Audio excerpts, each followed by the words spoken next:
Hi. Am I audible to everyone? Hi. Nice to meet you. Can you hear me? Yes, very well. Am I audible to everyone? Yes. Okay, great. So good morning, good afternoon, and good evening to everyone who are actually attending this particular conference. And I would like to congratulate Elsevier Limited and all 8 eminent Chinese universities who have made this hybrid conference possible. And I'm actually enjoying the presentations of everyone. It was a fantabulous experience. And with these words, I would like to begin my presentation because I feel highly honored and privileged for the opportunity to present my paper titled Feminizing the Boardroom in Pakistan, a social paradox of corporate governance ranging from a gender right to gender privilege. Dr. Joe, thank you for a nice introduction. My profile is flashing on the screen right now. Although I have spoken to the audiences of North America and Europe, this is first, and South Asia as well. This is first time I am speaking to the audiences of East Asia, and I'm very much impressed with the Chinese people and looking forward to learn Mandarin as well. Besides, I would like to introduce my co-author, who is the Vice Chancellor of the University of Karachi, Professor Dr. Khalid Emirati. I am blessed to have had learned from him, and he is indeed a visionary doing who guided me through the research journey. So the agenda of my presentation is consisting of 9 key points, which are flashing on the screen. Without wasting the time, I will take you through the journey one by one. So let's proceed with the introduction first. As everybody knows, in the recent times, contemporary awareness sessions and conferences on gender diversity and inclusion have paved the way for rapid advancement in feminizing the boardrooms globally. But recently, gender quotas have introduced in many countries for the redressal of women underrepresentation in corporate boards. To be very honest, the same thing is happening in Pakistan these days.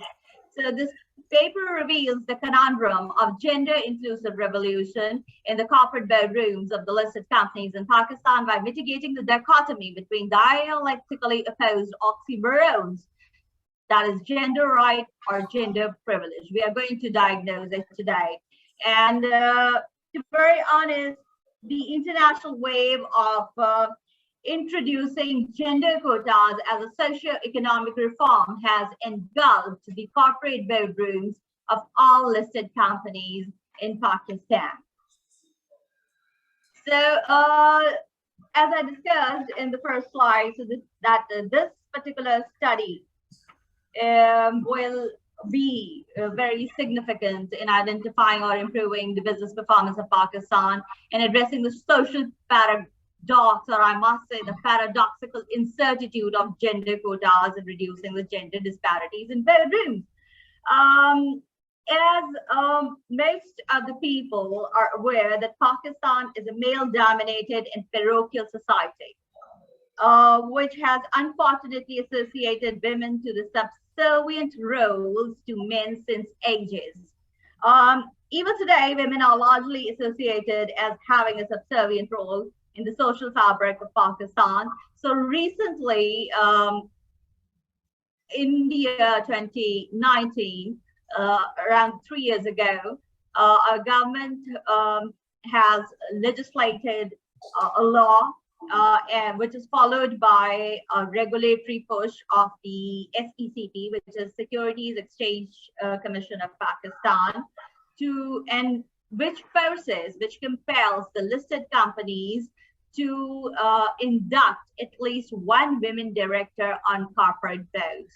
So this particular presentation has roots in the presentation which was given by Dr. Peter Harrison, the Senior Vice President of Elsevier, because he talked about the diversity and inclusion is a very important SDGs, is one of the very important component of SDGs.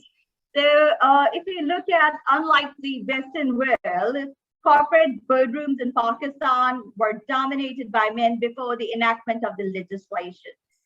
And the commission, which is SECP, they issued a regulation to create a respectable and inclusive space for women professionals in boardrooms and in creating their representation and leadership roles in corporate organizations, which has been seen a very challenging idea for revolutionizing corporate boardrooms for greater gender diversity and inclusion. But contrarily, women stayed locked out of the boardrooms due to the masculine misogynistic mindset, which still prevails after the enactment of the law.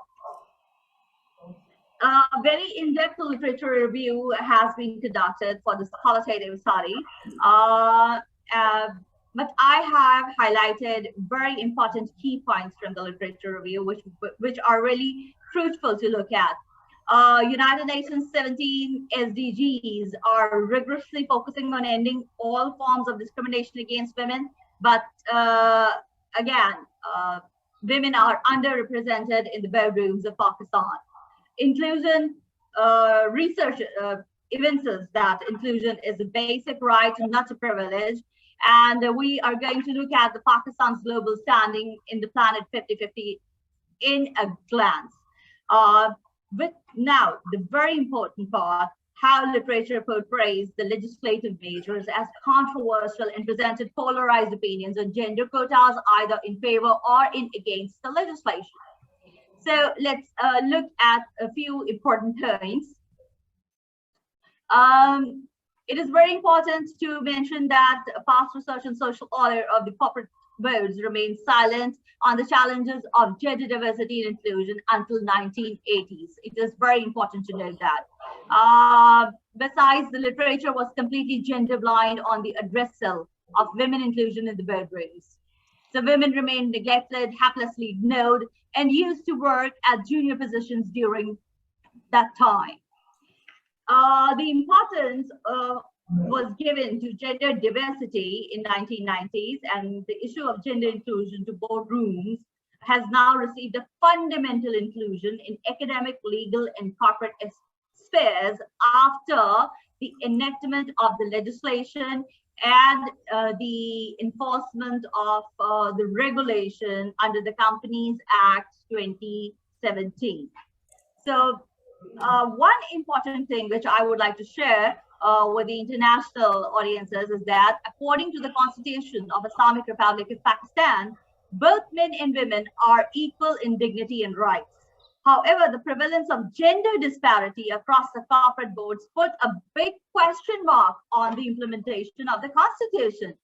So, yeah, it is true. Lamentably, patriarchy is deep-rooted in Pakistan and also in its institutional outlook.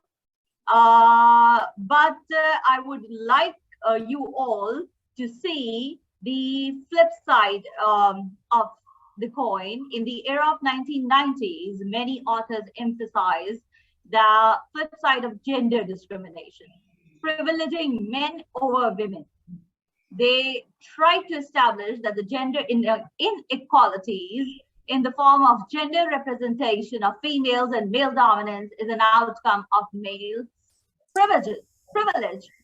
So apart from that, modern research accentuated the fact that inclusion is a right, not a privilege, which provides an evidential argument to deal with the social paradox of corporate governance ranging from gender rights to gender privilege. And inclusion is also defined as a right that recognizes the gender equality in terms of economic, social, educational, and political disciplines.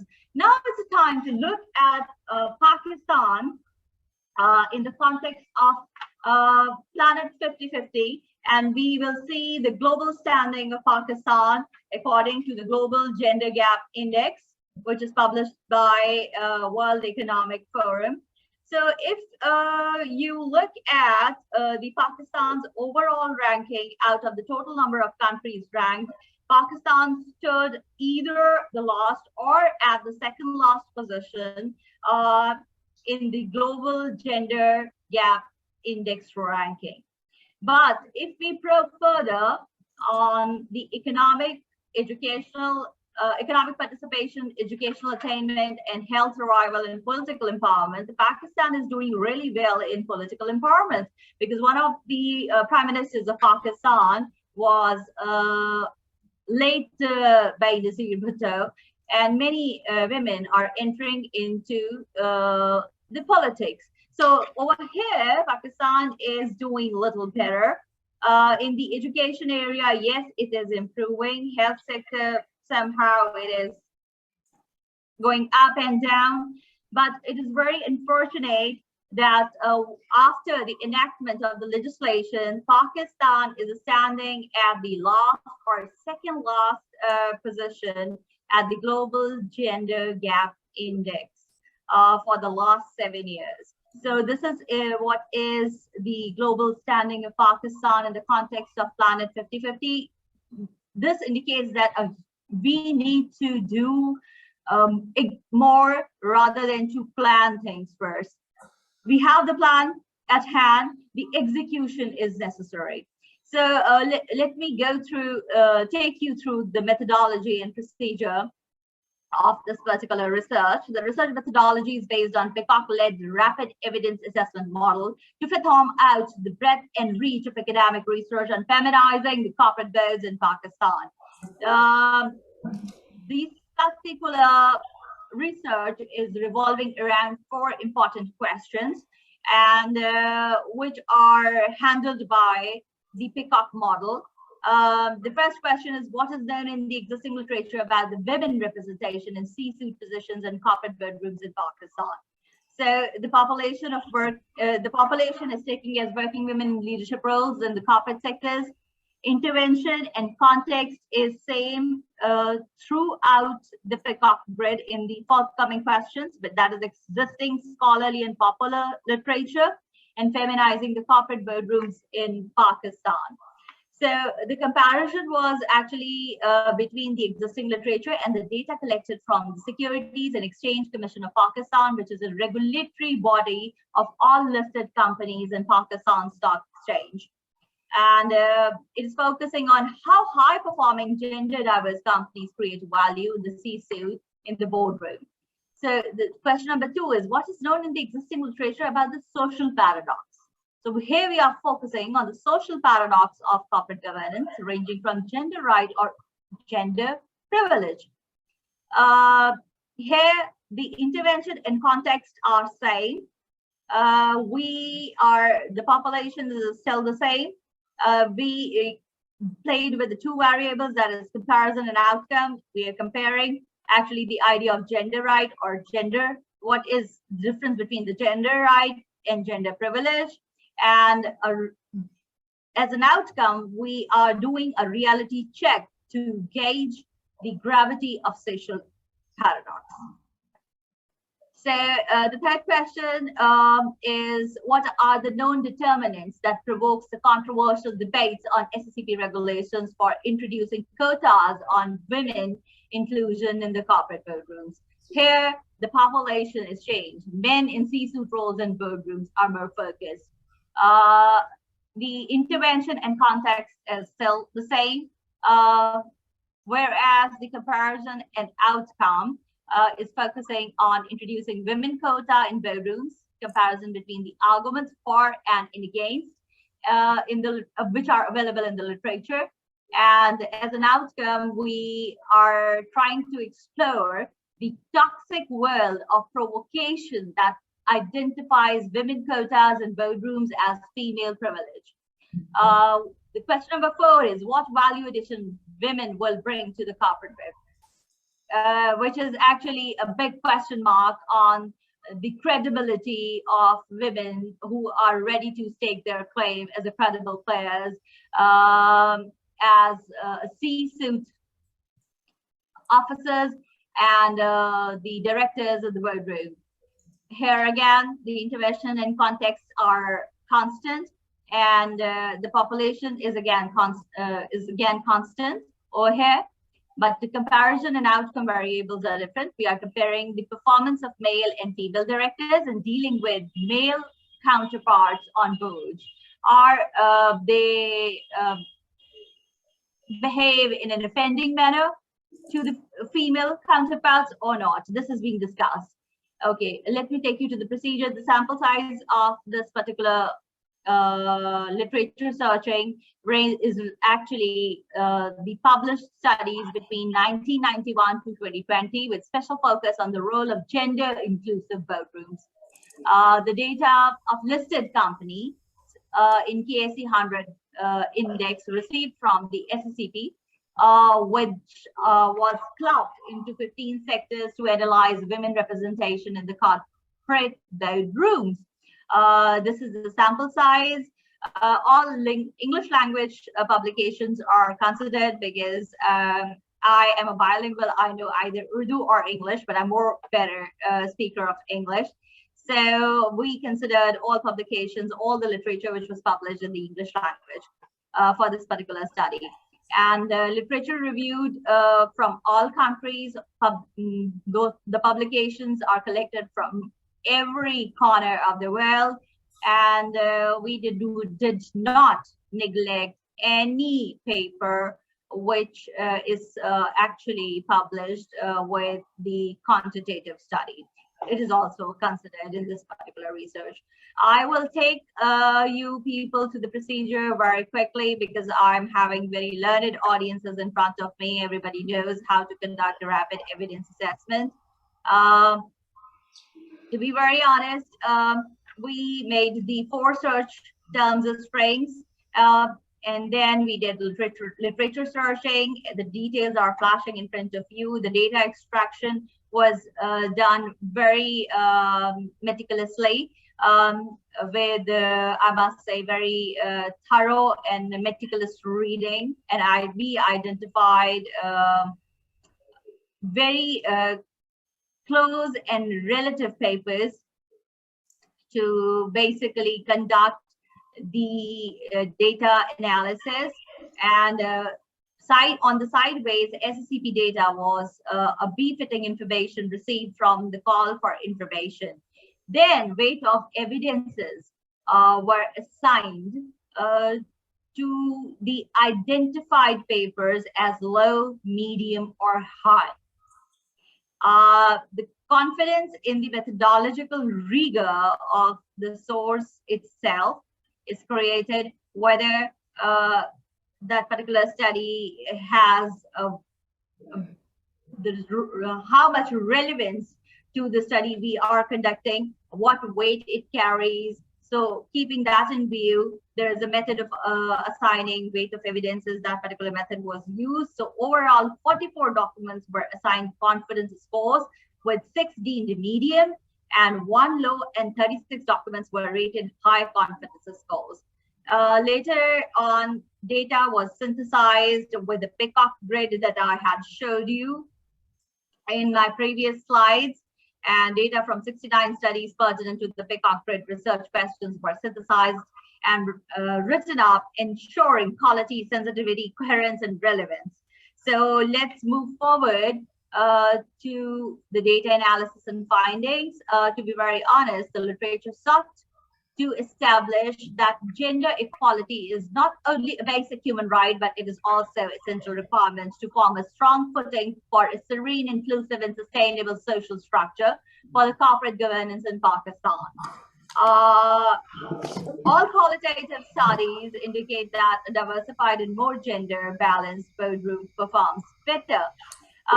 In the subcontinent, especially in the South Asia, I would like to mention that the Indian CEO of PepsiCo Miss India Nui joined Amazon board of directors as a second woman from the colored race in February 2021. Why am I mentioning this thing? Because in the subcontinent, women from Pakistan also have a potential to represent the boardrooms of 500 Fortune companies. This is what has happened in our neighboring country. So I would like to show you what Pakistani women are actually contributing towards the C-suite level positions. And there are 5 Pakistani women breaking the barriers and smashing the glass ceilings at the C-suite level, established the mark at the national and international fronts, and the details are flashing in front of you. So we are having a very great potential, and an opportunity should be given to more women, avoiding the misogynistic mindset of their male counterparts. Now I would like to show the data which is collected from SECP, that is the Securities and Exchange Commission of Pakistan. It is a regulatory body that ensures compliance of all listed companies at Pakistan Stock Exchange. I'm showing you the KSC 100 index, that is Karachi 100 index. All KSC 100 index companies are listed in Lahore and Islamabad stock exchanges as well.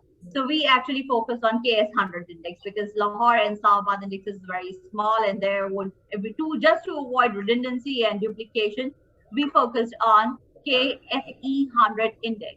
So there are 15 sectors, and you can see that besides every sector, there is a number of listed companies in each sector that we have connected. It shows that the cement sector is doing very well so far in respecting the recent most enactment of legislation. The orange side is showing the counts of board directors of the male directors, and the blues are showing the female directors. The next graph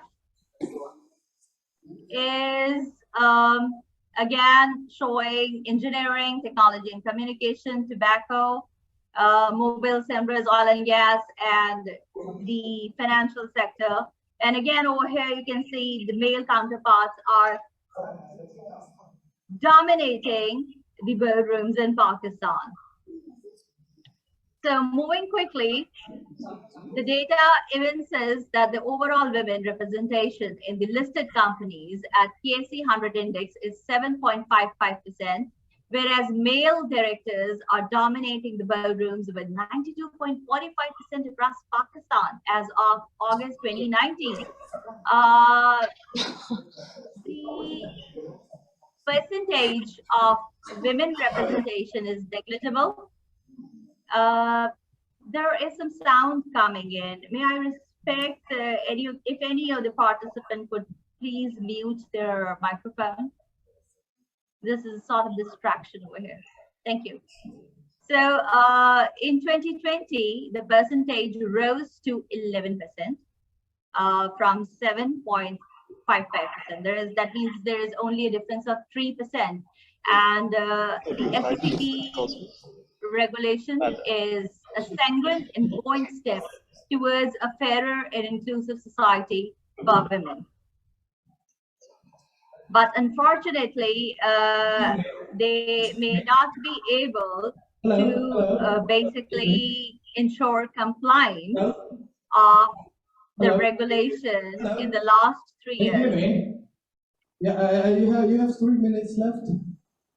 Please mind your time. Hello. Is anybody saying something? Yes, you have 3 minutes left. Okay. Yeah, thank you. So I'm moving on towards the discussion. So the quandary of glass in the discussion, we have seen that the quandary of glass ceiling effect is actually prevailing, and conundrum of gender inclusive revolution in Pakistan, the slogan of tokenism in boardrooms are too high, and the ecosystem of gender parity and diversity inclusion needs to be looked at. I have already talked much about it. Now let's talk about the ecosystem for gender parity. Recently, Fortune 500 companies were ranked in the order of higher number of women directors on the boards. Companies in the highest quartile with a large number of women directors reported 42 greater returns on sales and 53% higher return on equity than the rest. The results have revealed that the female directors not only improve the company performance but speed up economic growth. So moving on further, what is important to look at that most of the women are inexperienced in directors, and should have gone through the directors training program to start operating at a level such their male counterparts must start calling them a corporate genius. This is what the perception prevails in Pakistan, but up to some extent it is true. The initiative may or may not help Pakistan improve its ranking on the Global Gender Gap Index this year, but will certainly open a new door for women professionals to cement pathways for corporate leadership to top board positions.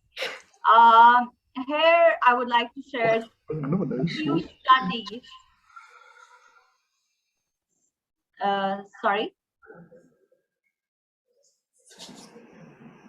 I would like to share a few studies with all of you that actually highlights the importance of women representation in boardrooms.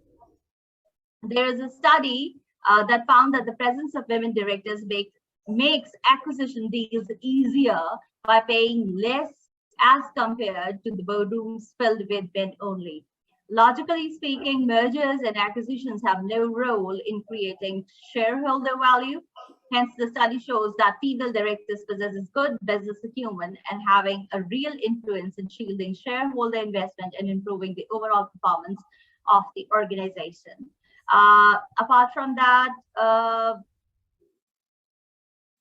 the investment in efficiency and defines the outlook of boardrooms in the context of cross-disciplinary gender diversity.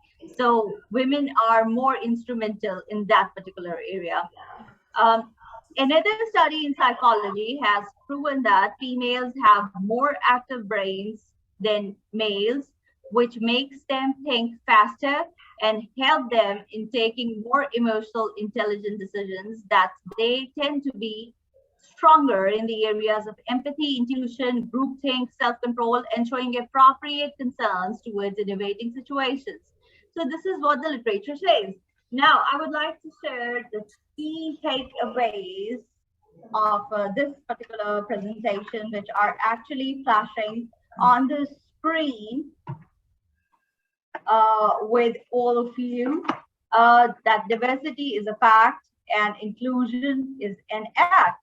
Apart from that, I would like to share a very important paragraph with you, and I really invite your patience over here, that breaking the male prerogative, women are making history by flying high in the skies as pilots in the national airline of PIA and setting difficult benchmarks for their male counterparts. Many of the women are now fighting in the battlefields and recognized as an honor for Pakistan Armed Forces, including Army, Navy, and Air Forces. Shattering the shackles of all barriers in the Pakistan Army, Dr. Shahida Malik became the first female Major General in the year 2002, who is a pride icon for the entire nation. Demolishing the glass ceilings and dismantling the gender disparities in the fields, which were earlier considered purely a male domain of work. Women are continuously leading examples of gender equality and making history for the next generation.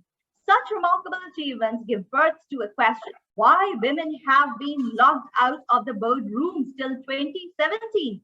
In Pakistan, why do we need an enactment of legislation to provide women with their birthright of inclusion and due representation in the corporate boardrooms? Because the societal dichotomy between the two genders has imbibed the misogynistic societal conviction that makes women an ordinary determinism for oppression, persecution, and discrimination. The dichotomous has led to the exploitation of women over the years and left them forlorn for the leadership positions. And this is what are the key takeaways of today's presentation. Now, call to action and a way forward. I have already talked much about the legislation, that we have the legislation, but we are not actually seeing it in the boardrooms. It is not well supported and accepted by the male counterparts, as they are not supporting tokenism. What we need to do, what is the way forward? To level up the playing field for both the genders, Securities and Exchange Commission of Pakistan should come up with the strategic implementation of an affirmative action plan to upturn the women representation by forming an alliance with a higher education consortium to make a pool of richly knowledgeable and highly competent women holding doctorate in multiple disciplines who may enhance business reputation through lateral thinking and innovation. What needs to be done? It is suggested that all universities compile a directory of PhD women under the name of Higher Education Consortium and present it to SCP for further distribution to the C-suite officials and board of directors to all listed companies. By doing so, SCP may address the supply and demand gap in the boardrooms and hold the listed companies accountable for not appointing female directors on board. So this is how corporations uphold the meritocracy in all board appointments with a view to have the best qualified person on board. So that's all from my side. Thank you for your patience and listening to me. Over to you, Professor Joe, if I would love to answer any questions. Thank you for your interesting presentation. Any question? Okay. Dear participants online and participants in this room, thank you for your patience. Today we got a lot of interesting presentations. And now I think we can close the session. Thank you for everyone for joining us. And we wish you have a nice day and a nice evening. See you next time.